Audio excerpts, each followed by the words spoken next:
If you and I were going to make a list of like the things that are most influential in our lives in how we think about and feel about life, I would put number one as sleep. Nothing changes my conscious existence more than a poor night's sleep or a good night's sleep. I've become incredibly obsessed with my sleep. Some people's obsessions, they become a little bit unhealthy, but mine, I think, is healthy because it's certainly moved my life forward in every metric or area that I care about. The most important thing is I've built my life around sleep. Now that is the exact opposite of cultural norms, where sleep is the thing that gets pushed around. So if you want to go out with friends, delay your bedtime. If you need to finish a work project or a school project, if you want to hang out and watch your new show just dropped, you want to watch a few episodes, we push sleep around from our earliest of days. Like it's always the thing that can be compromised. And I made a rule that sleep happens every single night at the same time, no exceptions ever. I mean, that must come at a cost. It does come at a cost.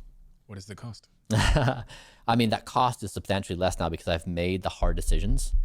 And so it's no longer, getting there is hard, but once you do that and it's the norm, it becomes much easier. For example, my last meal of the day is at 11 a.m. Sorry, what? Your last meal of the day is at 11 a.m.? Yeah, so I eat between 6 a.m. and 11 a.m. Okay. And so then by the time I go to bed at 8:30, I've got, 8+ hours of digestion. So I sleep best on an empty stomach. But I ran a few hundred experiments of a time to eat, how much to eat, what kinds of foods to eat, what kind of exercise protocols. I've trialed hundreds of times and I found a protocol that worked for me where when I do this and I lay down before bed, my resting heart rate is around 45. If I get that, I know I'm going to have a near perfect night's sleep. If it's elevated at like 53 or 54 because of like a few events that could trigger it to go higher, I know I'm going to have I'm going to struggle to hit like deep and REM goals, and I might be a little more restless. I'll still hit my 100% objective, but it's not going to be as the same level of quality as if I hit something else. So I know all the little teeny tiny tweaks to get this to be perfect every night. So my bedtime is at 8:30 because that's where the data led me. I tried 11, 10:30, 9. I tried all the different variations and this just worked.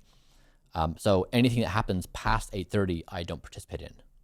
And so sometimes my friends are doing things past 8:30 that I want to do, but I don't do them. So I miss out on certain social events.